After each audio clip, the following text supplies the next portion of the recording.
I think we're about to get started, so if everybody will grab a seat. Yes. What's that?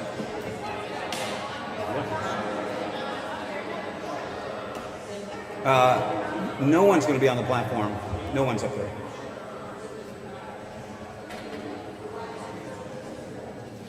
If you'll take your seats, we're going to get started.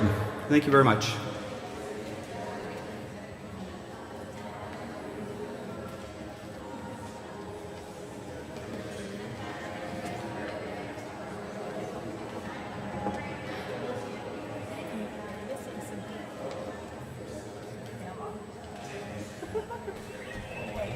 Will the choir come forward? There we go.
While Owen Laurie brings us our morning prayer, if you're able to remain standing.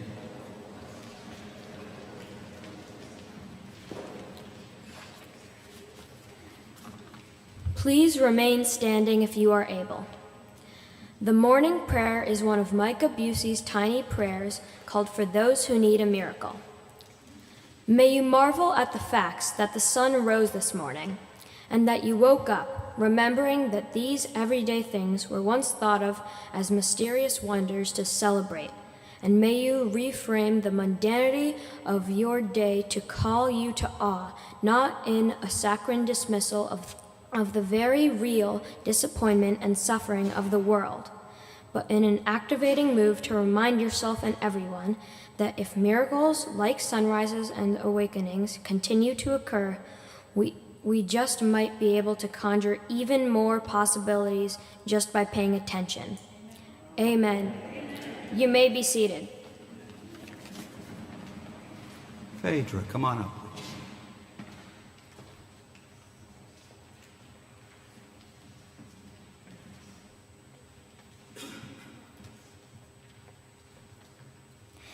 We, the children of Judson Sunday School, can sometimes be seen running and playing and heard laughing before the outstretched arms of the angels you see behind me. But we will not be the first children to run and play and laugh amongst angels on these grounds. Judson Memorial Church stands on the unceded land of the Lenape people, and on this Kids' Day, with a spirit of humility and repentance, we acknowledge the children of the Lenape community, past, present, and future generations to come.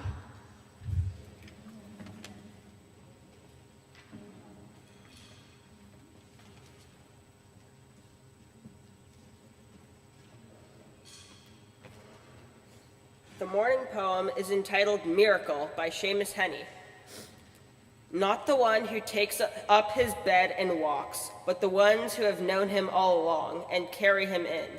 Their shoulders numb, the ache and stoop deep locked in their backs, the stretcher handles slippery with sweat, and no let up until he's strapped on tight, made tiltable and raised to the tiled roof, then lowered for healing. Be mindful of them as they stand and wait for the burn of the paid out ropes to cool, their slight lightheadedness and incredulity to pass, those ones who had known him all along.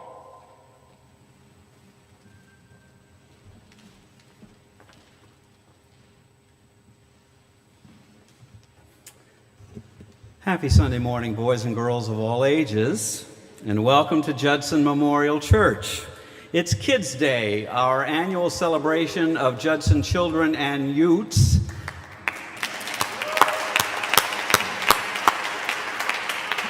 My name is Andy France. I'm the grand poobah of all things Judson Sunday School, and I'm here to welcome you to this Kids' Day service, and apparently here to welcome you to the world of Harry Potter, which is where Judson Sunday School has been hanging out over the past few months, the last 10 months or so, I guess. Now, as any parent will tell you, when taking a trip with children, even if it's just a short trip, like say from the Sunday school rooms over here to the meeting room, it's always good to take a few toys along with you. And so that's what we've done this morning. We've brought some of our favorite Harry Potter toys, beginning with some of our cutouts.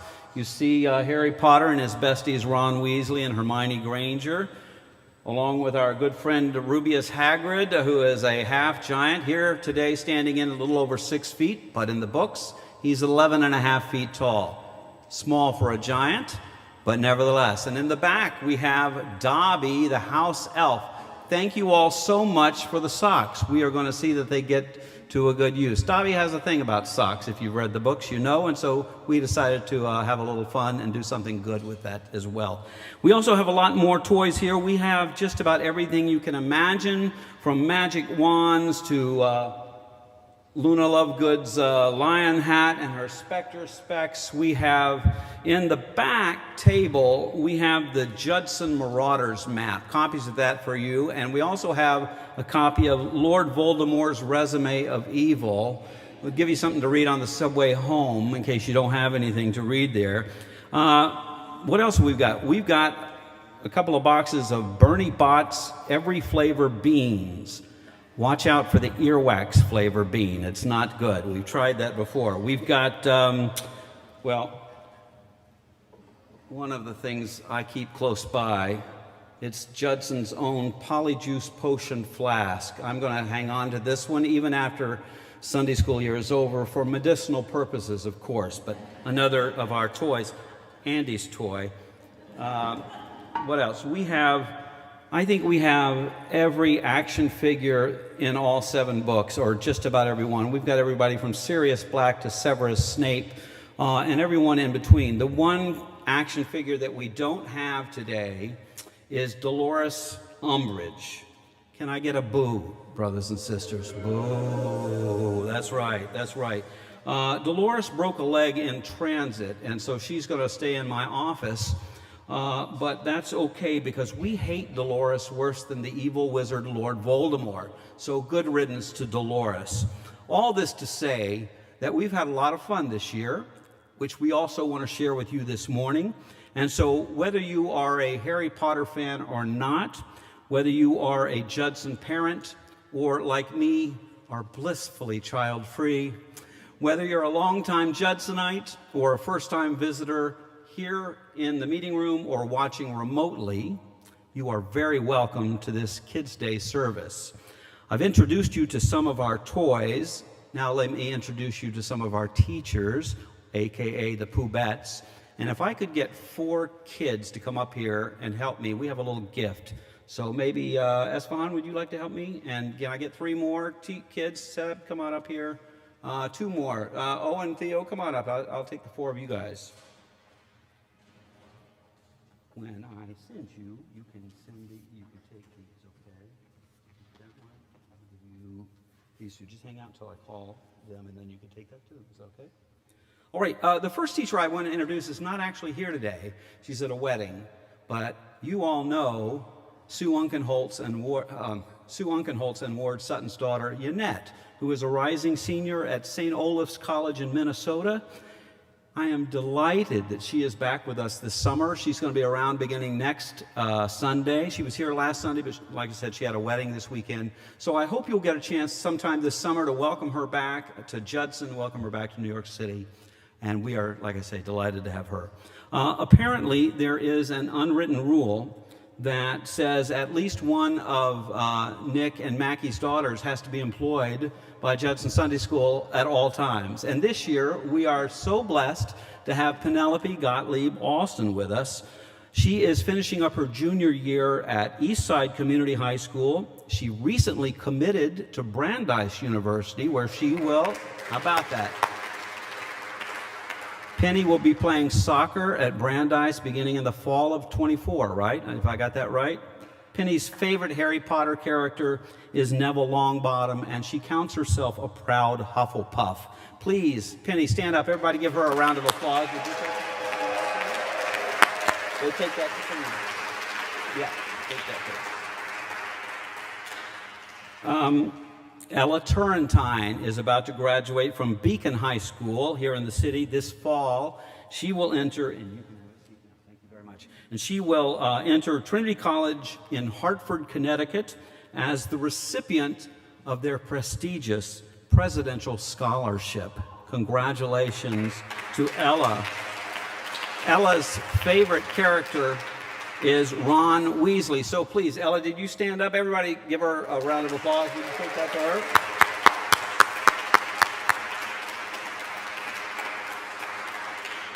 Thank you, Ella.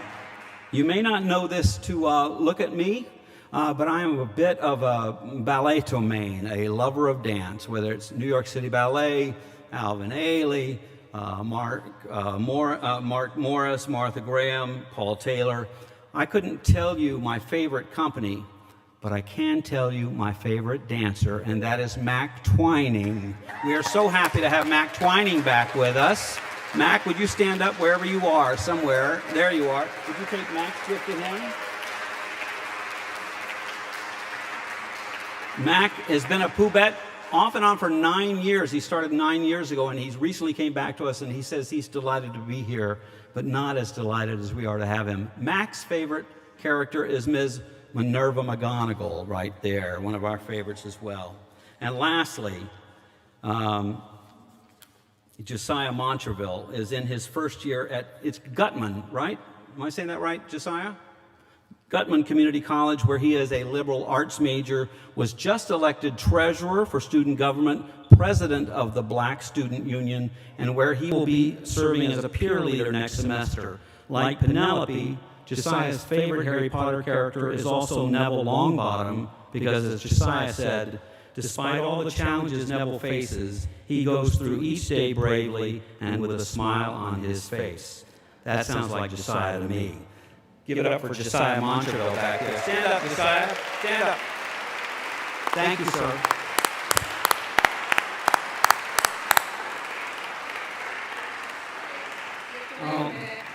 This is always the spot where the Sunday school parents break into Andy's service. And we have a little gift of appreciation for Andy.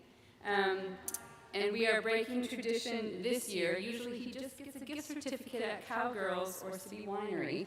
But this year, in honor of his inspired Sunday school, we have gotten him a Tri-Wizard jersey with France on the back.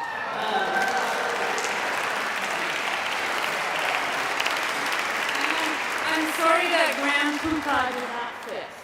There you go.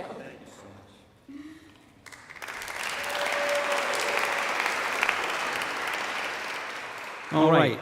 Thank you very much. Judson Sunday School has a long-standing tradition of recognizing students who are leaving middle school and entering their high school years. We are very proud to recognize 2 of those students this morning. So I would like to ask Cyrus Hinman and Theo Laurie to come up here and stand with me, please. Come on up, boys. You can just stand right over here if you want to. This is Cyrus right here. Come on, Cyrus.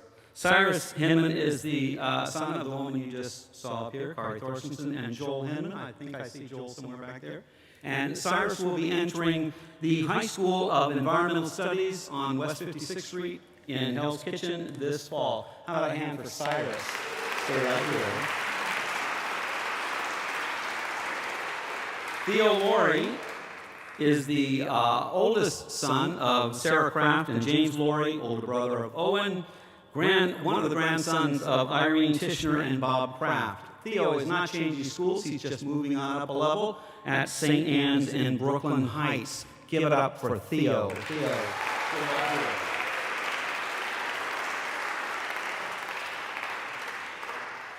Now, fellas, if only this was Hogwarts School of Witchcraft and Wizardry, then perhaps I might be presenting you with Matilda Bagshot's A History of Magic, or maybe Miranda Gottschalk's Standard Book of Spells. Or maybe something lighter, Where There's a Wand, There's a Way, or my personal favorite, and I know you boys would love to have this book, Powers You Never Knew You Had, and What to Do with Them Now That You've Wised Up. But, as you can see, this is not Hogwarts, this is Judson. You're getting a Bible. Now, I know the Bible is no madcap magic for wacky warlocks, but there's some good stuff in here. You may have to hunt for it a little bit, but it's definitely in here. And so, on behalf of Judson Sunday School, we say congratulations on making this achievement in your life. We give this to you with our thanks, and we wish you well. We hope that you get some enjoyment and use out of this Bible. The only thing we ask in return is the same thing we would have asked if we had given you that standard book of spells, and that is try not to hurt anyone with it. Cyrus Hinman and Theo Laurie.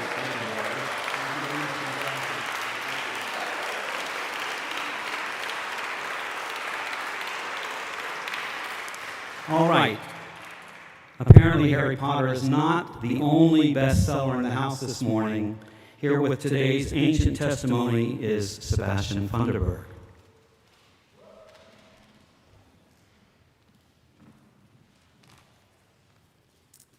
This morning's ancient testimony is taken from the Gospel of Luke, chapter 5, verses 17 through 26. One day, while Jesus was teaching, Pharisees and teachers of the law were sitting nearby. They had come from every village of Galilee and Judea and Jerusalem, and the power of the Lord was with him to heal. Just then, some men came, carrying a paralyzed man on a bed. They were trying to bring him in and lay him before Jesus. But finding no way to bring him in because of the crowd, they went up onto the roof and let him down with his bed through the tiles into the middle of the crowd in front of Jesus. When he saw their faith, he said, "Friend, your sins are forgiven you." Then the scribes and the Pharisees began to question, "Who is this who is speaking blasphemies? Who can forgive sins but God alone?" When Jesus perceived their questions, he answered them, "Why do you raise such questions in your hearts? Which is easier, to say, 'Your sins are forgiven you,' or to say, 'Stand up and walk'? But so that you may know that the Son of Man has authority on earth to forgive sins." He said to the one who was paralyzed, "I say to you, stand up and take your bed and go to your home." Immediately he stood up before them, took what he had been laying on, and went to his home, glorifying God. Amazement seized all of them, and they glorified God and were filled with awe, saying, "We have seen incredible things today."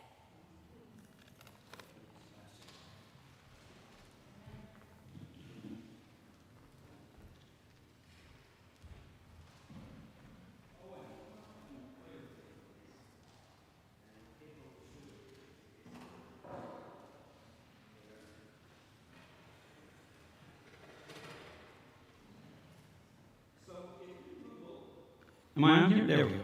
If you were to Google magic songs, the number of pop songs that are about magic, at least in my era, are just ad nauseum. There's Jay and the Americans, "Do you believe in magic?" I wrote down a couple more. "This magic moment," no, that's Jay and the Americans. Olivia Newton-John, "You Can Do Magic." You've got Black Magic Woman, "She's trying to make a devil out of me." But I thought we would do one that we probably all know. It was written when I was a Judson kid. No, Judson didn't have kids that far back. But anyway, it was written when I was a kid.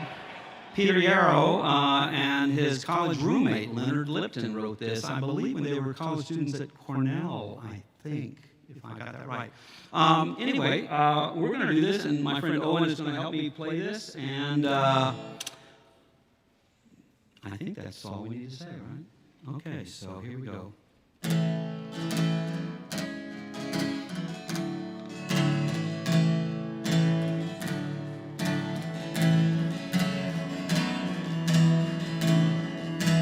Pop the magic dragon, lived by the sea, and frolicked in the autumn mist in a land called Holly. Little Jackie Draper loved that rascal Pop, and brought him strings and sealing wax and other fancy stuff. Oh, Pop the magic dragon lived by the sea, and frolicked in the autumn mist in a land called Holly. Pop the magic dragon lived by the sea, and frolicked in the autumn mist in a land called Holly. Together they would travel on a boat with billows sail. Jackie kept a lookout perch on Pop's gigantic tail. Noble kings and princes, there they came. Pirate ships would lower their flags, and Pop roared out his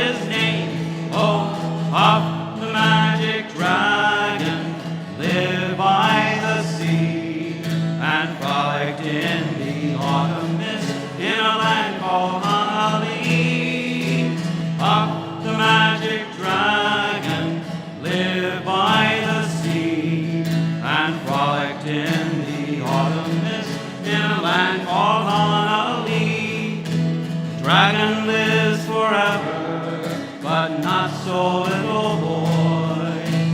Painted wings and giant rings make way for other toys. One gray night it happened, Jackie Paper came no more, and Puff, that mighty dragon, he ceased his fearless roar. His head was bent in sorrow, green scales fell like rain. Puff no longer went to play along the cherry lane. Without his lifelong friend, Puff could not be brave. So Puff, that mighty dragon, sadly slipped into his cave. Oh, Puff, the magic dragon, lived by the sea and frolicked in the autumn mist in a land called Honolulu. Keep going, sorry. Loved by the sea and frolicked in the autumn mist in a land called Honolulu. Thank you, Owen. You played that so much better than I did. Let's get the Potterpalooza crowd up here, please.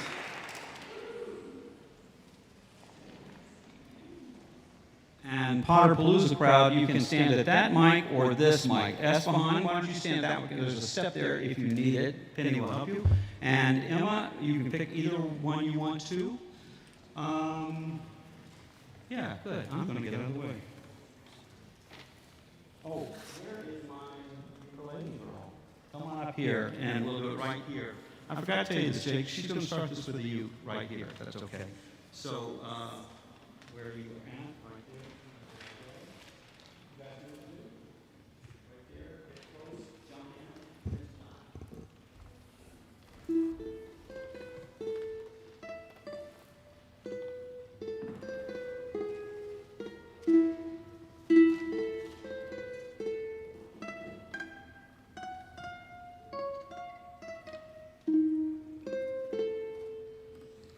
You're a wizard, Harry. Hearing voices no one else can hear isn't a good sign, even in the wizarding world. We've all got both light and dark inside us. What matters is the part we choose to act on. That's who we really are. Being different isn't a bad thing. It means you're brave enough to be yourself. Now, if you don't mind, I'm going to bed before either of you come up with another clever idea to get us killed, or worse, expelled. Oh my god! It killed Harry Potter! It takes a great deal of bravery to stand up to our enemies, but just as much to stand up to our friends. Ginny, haven't I taught you anything? What have I always told you? Never trust anything that can't think for itself if you can't see where it keeps its brain. I think I'll go down and have some pudding and wait for it all to turn up. It always does in the end. I solemnly swear that I am up to no good. I will have order. Twitchy little ferrets, aren't you, Malfoy? It is our choices, Harry, that show what we truly are, far more than our abilities. What a beautiful place to be with friends. Dog is happy to be with his friend Harry Potter. I am what I am, and I'm not ashamed. Never be ashamed, my old dad used to say. There's some who hold it against you, but they're not worth bothering with. And he was right. Words are, in my not-so-humble opinion, our most inexhaustible source of magic, capable of both inflicting injury and remedying it. You can laugh, but some people used to believe there is no such thing as blibbering humdingers or the crumplehorn snorcats. Don't let the muggles get you down. I mean, it's sort of exciting, isn't it? Breaking the rules. Dumbledore watched her fly away. And as her silvery glow faded, he turned back to Snape, and his eyes were full of tears. After all this time? Always, said Snape. Snape. Mischief managed.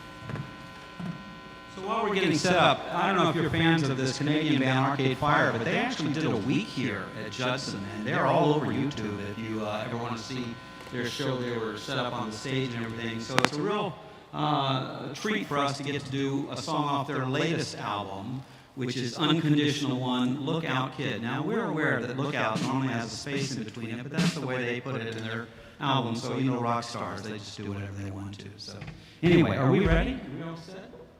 And up here, and I'm going to make sure we all know our first note. We're all going to sing loud, right? So our note is. Oh, sorry. 804, everybody.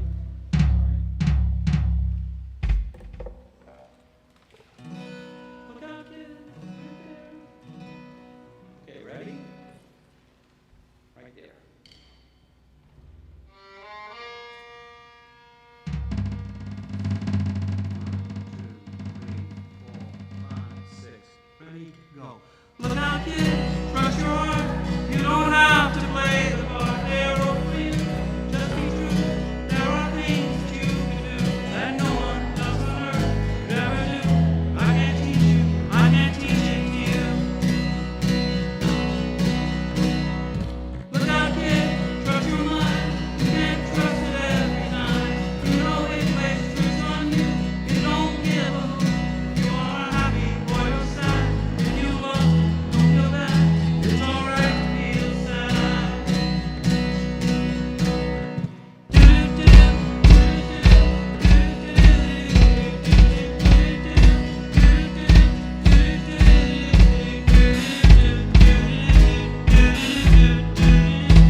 ahead for Sunday school now. Thank you so much, Andy.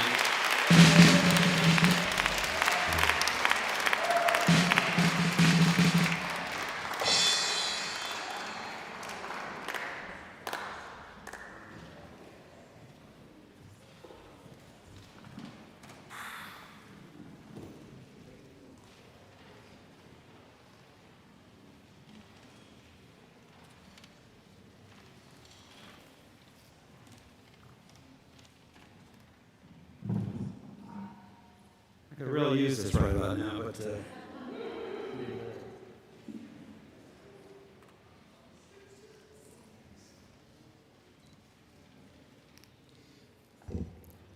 all right.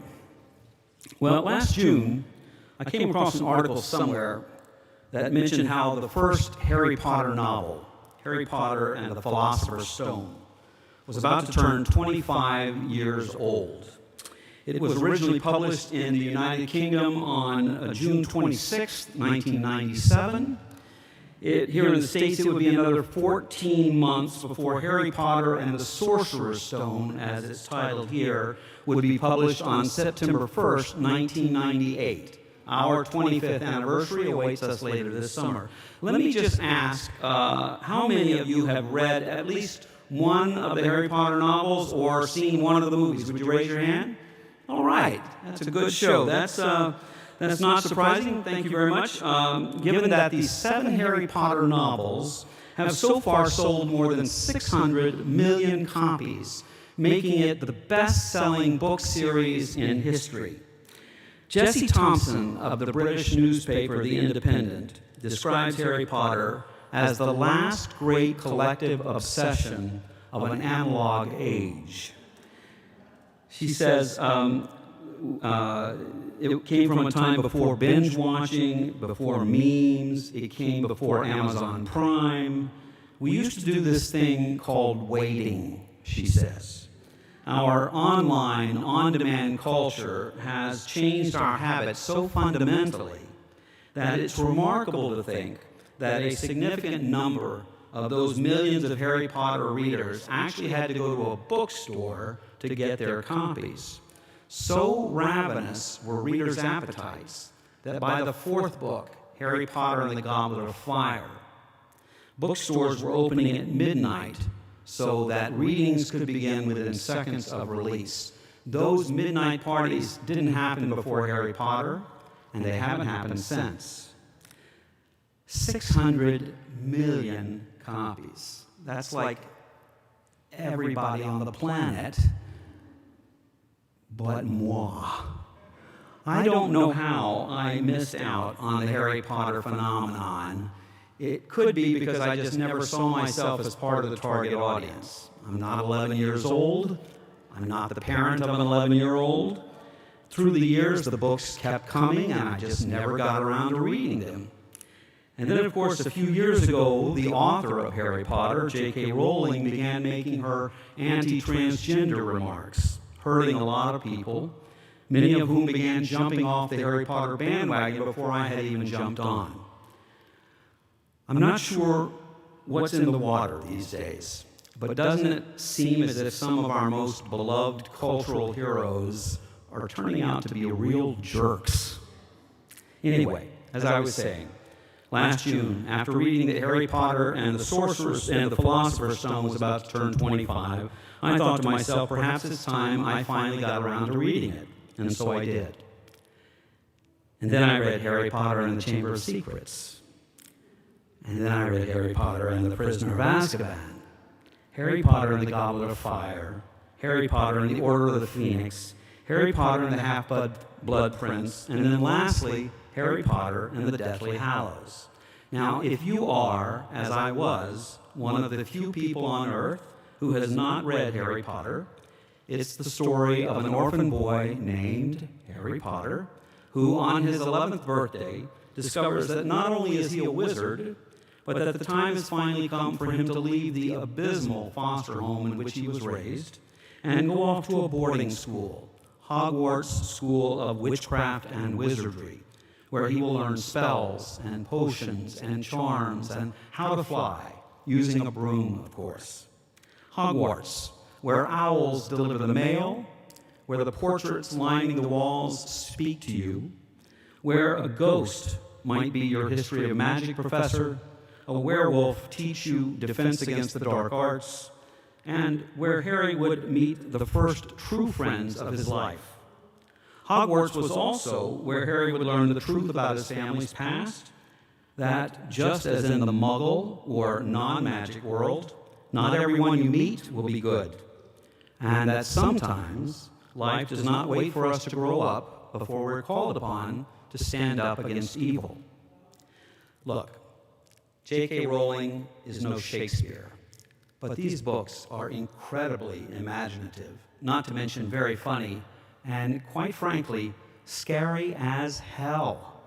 Death is everywhere in Harry Potter, along with giant spiders and evil lords and witches and wizards, and not to mention the scariest woman who ever lived, Hem. And then there was also, perhaps most frightening of all, these wraith-like creatures known as Dementors, who fly through the night determined to suck out your very soul using something known as the Dementor's kiss. Holy crap. I can't believe you parents were reading these books to your children as you tuck them into bed at night. Not without rubber sheets, anyway. Now, it may be somewhat ironic, given Ms. Rowling's recent comments, but the books also possess a wonderful sense of empathy for the more marginalized characters, the mudbloods and half-bloods, those not born of pureblood wizardry, the slave-like house elves like Dobby in the back, or the werewolves or the half-giants, and just general nonconformists like the one-of-a-kind Luna Lovegood. Somewhere along the way, I began to wonder if there might not be a Sunday school lesson or two in all of this. And so I called up the Sunday school moms, took them to Cowgirls, my favorite bar, got them all liquored up, and then I asked what they thought about a Harry Potter-themed Sunday school curriculum. Now, I learned two things that night. First, Judson Sunday school moms can drink. Let me tell you, they can put it away. If you think I spent a lot of our Sunday school budget on Harry Potter toys, you should have seen our margarita bill that night. But I also learned just how much both the parents and their children adore these books, and that in spite of Ms. Rowling's comments, thought it might be an idea worth pursuing. And so we did. This year, we've used all of the characters you see before you in lessons about everything from the power of love to the nature of the soul, the definition of evil, personal values, prejudice, discrimination, death. We even used Ms. Rowling's transgender comments as a springboard to explore cancel culture, forgiveness, and whether it's possible to separate art from the artists. We concluded that it is. I believe 12-year-old Sebastian Funderburg, whom you heard on the drums earlier, put it best when he said, "Wearing a Harry Potter shirt is not the same thing as wearing a J.K. Rowling shirt." Out of the mouths of babes. Of course, no one is drawn to the world of Harry Potter because they want to contemplate the nature of the soul or the definition of evil. People come to Harry Potter for the magic. One Sunday, I surveyed the kids, many of whom described themselves as somewhere between a superfan and a total Potterhead. They've read all the books, they've seen all the movies, many have been to the Broadway show, Harry Potter and the Cursed Child, while others have visited the Wizarding World theme parks. They love to bring their wands to Sunday school, wear their robes, they know all the spells, and they can quote Harry Potter backwards and forwards. When I asked, "What do you most love about Harry Potter?" several children mentioned the stories or the relationships between the characters, but most replied the magic, the possibility that it might be real, even for us muggles, we non-magic people. Ricky Will's youngest daughter, Phaedra, whom you heard on the ukulele, answered the survey this way: "I love the thought of magic. And I also love the thought of my hair blowing in the wind as I ride on my broomstick." When I asked the kids which magical power they would most love to have, a few responded flight, others invisibility. One child chose apparition, a magical form of teleportation, because, as she said, I would never have to wait online again, which strikes me as quintessentially New York. When I asked them if they believe in magic, a few said no, but most replied yes, declaring magic to be those things we can't explain, or comparing magic to miracles. As Poubette Penelope Gottlieb Alston put it, miracles can happen, they just have a 99.999% chance that they won't. Now, if this were any other Sunday school year, your kids and I wouldn't be talking so much about Harry Potter's magic wand, so much as we might be talking about Moses' magical shepherd's staff, or perhaps the miracle stories of Jesus, like the one featured in this morning's ancient testimony. It seems that one day, while Jesus was teaching, some men came carrying a paralyzed man on a bed. The men wanted to bring their paralyzed friend to Jesus, but the place was packed. There was no way they could get anywhere close to Jesus. And so, according to the Gospel of Luke, the men somehow managed to haul their paralyzed friend and his bed up onto the roof of the building in which Jesus was teaching, and then let him down with his bed through the tiles into the middle of the crowd in front of Jesus. The Gospel of Mark gives us a little more detail, saying, the men actually removed the roof. They dug through it. When Jesus, quote, saw their faith, he said, your sins are forgiven.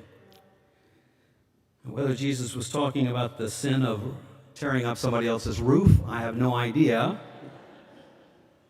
But anyway, cue the scribes and the Pharisees, who always seem to be around Jesus when you need a good harumph, harumph. Who is this who is speaking blasphemies? Who can forgive sins but God alone? Harumph, harumph, harumph. To which Jesus responds, which is easier, forgiving sins or healing people? But just so everybody knows that in the immortal words of the German Eurodance group Snap, I've got the power.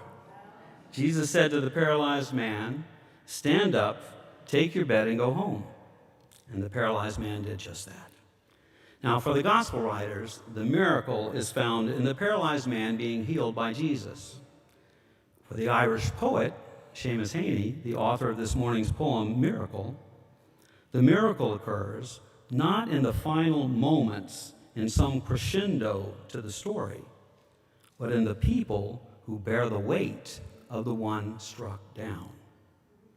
In 2006, Seamus Heaney and his wife Marie were staying at a bed and breakfast in Donegal, Ireland. They were celebrating with fellow poets and some other close friends the birthday of Anne Friel, the wife of the playwright Brian Friel, Philadelphia, here I come. Sometime during the night, Seamus Heaney fell ill and suffered a severe stroke. Fortunately for him, his friends were somehow able to carry Heaney down the narrow staircase of the B&B to a waiting ambulance, which transferred him to a hospital. Now, Seamus Heaney's poem, Miracle, was directly inspired by his illness, recalling the people who had to carry him in the immediate aftermath of his stroke. He draws on that biblical imagery of the men who carried a paralyzed man to Jesus to be healed. As Heaney would say, I realized the guys that are hardly mentioned are central to the story. Without them, no miracle would have happened. Now, the poem begins at the end of the gospel story with the man who takes up his bed and walks, but it then immediately directs the reader's attention away from that miracle to the miracle of the effort of his friends. Not the one who takes up his bed and walks, but the ones who have known him all along and carry him in. Their physical toil is emphasized, as is the passivity of the paralyzed man. Their shoulders numb, the ache and stoop deep locked in their back, the stretcher handles slippery with sweat, and no let up until he's strapped on tight, made tiltable, and then raised to the tiled roof, and then lowered for healing. Be mindful of them as they stand and wait for the burn of the paid-out ropes to cool, their slight lightheadedness and incredulity to pass, those ones who had known him all along.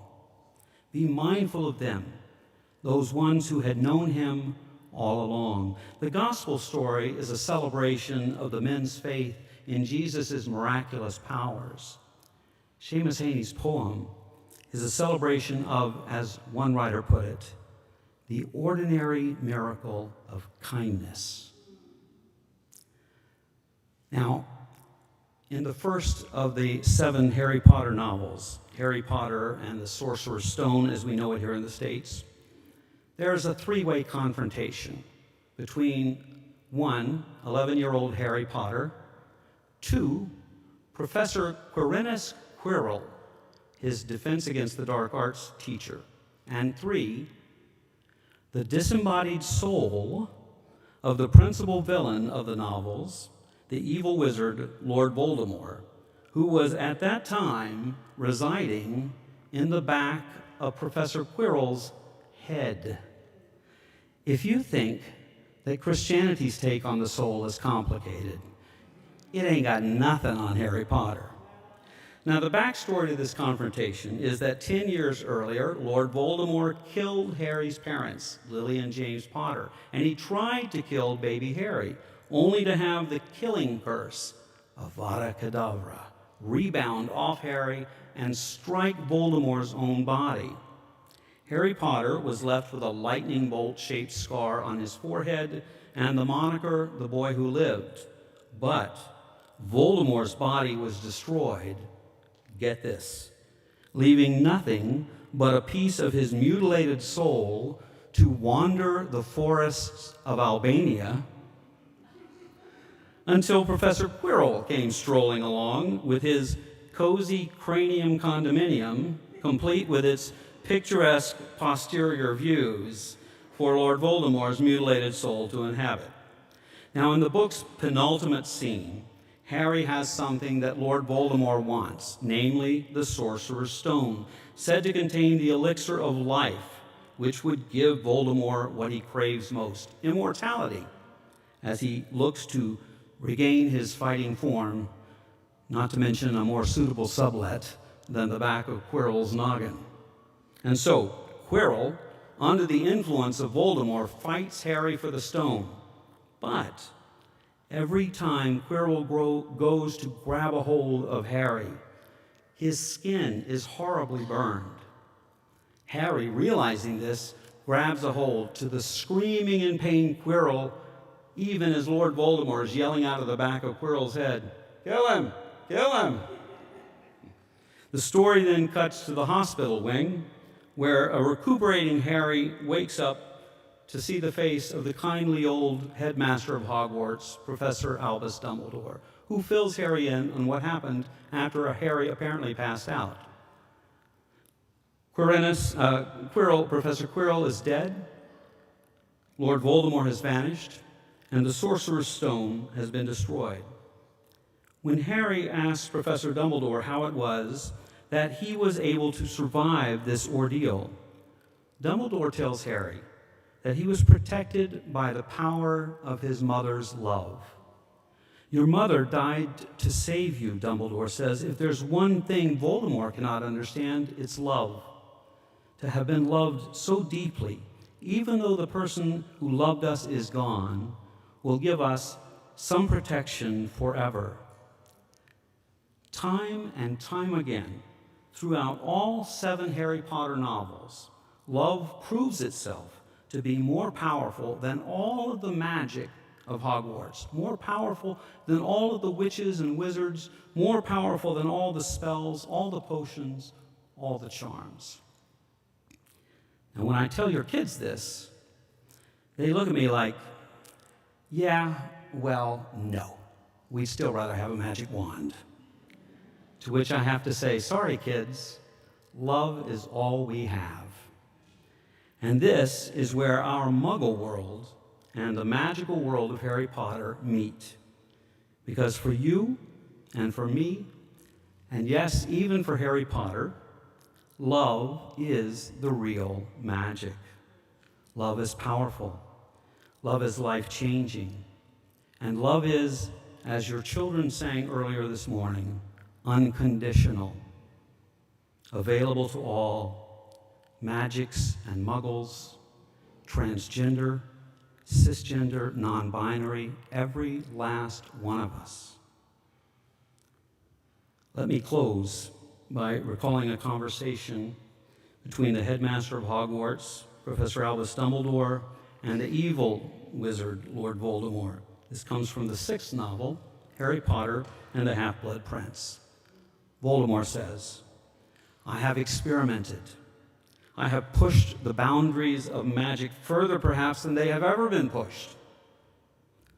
"Of some kinds of magic," Dumbledore corrected him quietly. "Of some. Of others, you remain, forgive me, woefully ignorant." For the first time, Voldemort smiled. It was a taut leer, an evil thing, more threatening than a look of rage.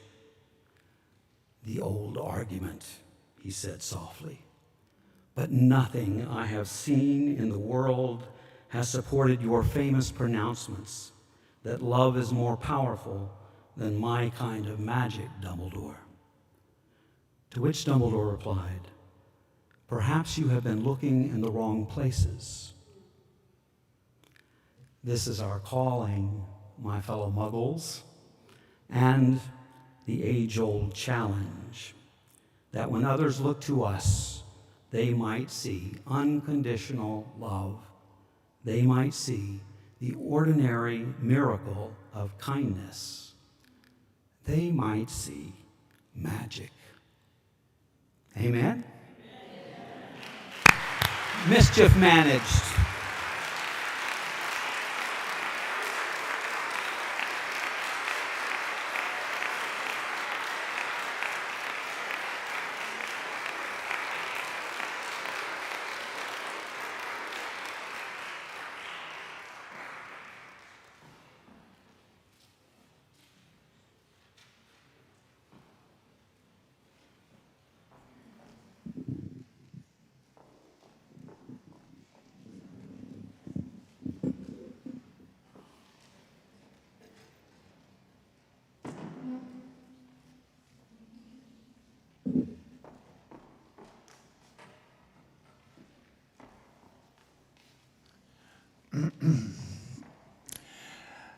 Now, some of you may be wondering what a soon-to-be 70-year-old man is doing singing at a children's service.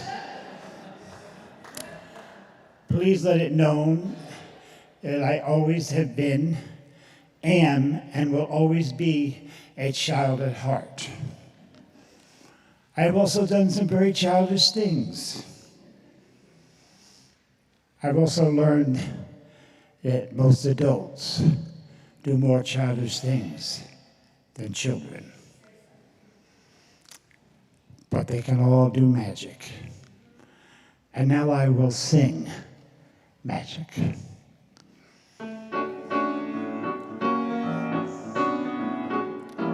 That old black magic has me in its spell.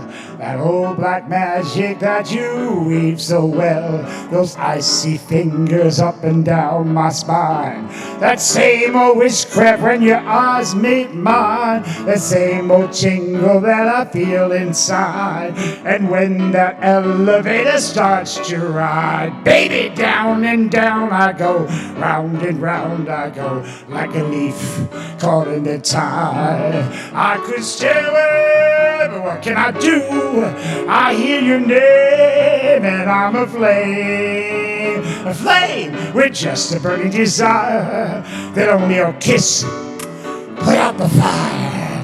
Oh, you're the lover I've been waiting for. You're the mate that they had me created for. And every time your lips kiss mine, baby, round and down I go. Round and round I go. Like a spin, loving that spin I'm in. Under that old black magic called love. I can stay there, but what can I do? I hear your name, and I'm aflame. Flame with such a burning desire that only a kiss put the fire. Oh, you're the lover I've been waiting for. You're the mate that they had me created for. And every time your lips kiss mine, baby, down and down I go, round and round I go, like a spin. Loving that spin I'm in, under that old black magic called love. Like a spin, loving that spin I'm in, under that old black magic called love. Under that old black magic called love. Baby!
Second, just a couple of thank yous, and then we're going to get to that ice cream. I want to say thank you so much for being here today, whether you're present here in the meeting room, if you're watching online.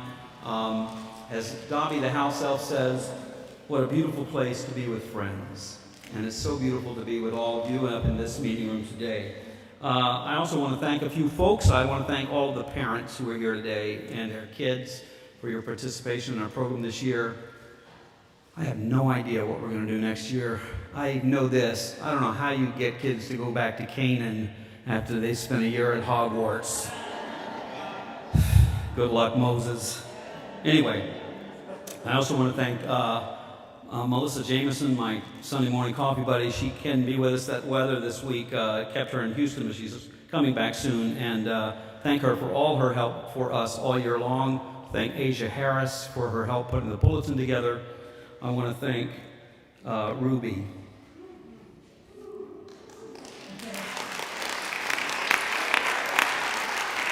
Ruby and I go back, our first Sunday together was 1983, and we both came here for the first time, and it's just a great friendship over the years, and so we have that common. And thank you, Henco, so much, wherever you are. Thank you very much for today's music as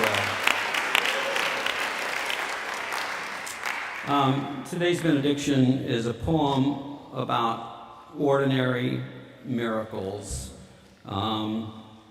Such as the idea, some maybe that we take for granted. For example, a clear sky. There's an ordinary miracle that we won't take for granted anytime soon.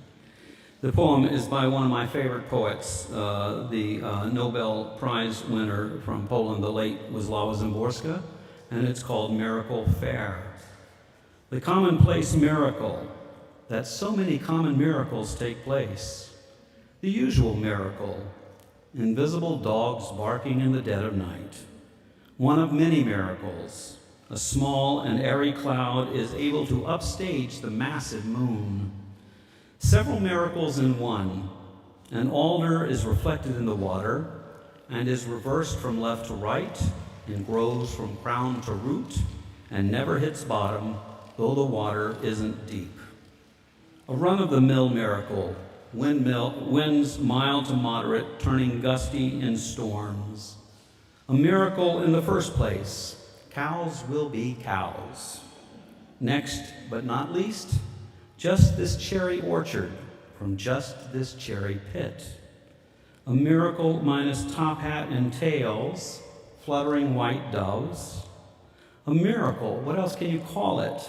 The sun rose today at 3:14 a.m., and will set tonight at 8:01. A miracle that's lost on us. The hand actually has fewer than 6 fingers, but it's still got more than 4. A miracle, just take a look around. The inescapable earth. An extra miracle, extra and ordinary. The unthinkable can be thought. Thanks, folks. Let's eat some ice cream.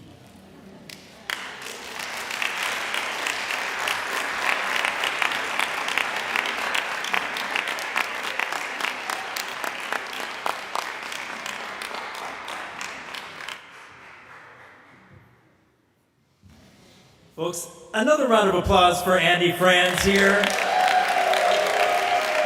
Rise in body and or spirit, this amazing, amazing, amazing person. Thanks for the magic, Andy. Thank you, thank you, thank you, thank you.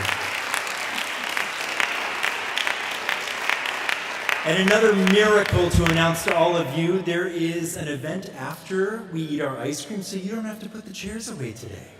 So enjoy your ice cream, then go out into the beautiful weather. If you could clean up after yourselves with the cups and the plates and the bulletins, that would be wonderful. But leave those chairs where they are. Thanks for joining us. Bye.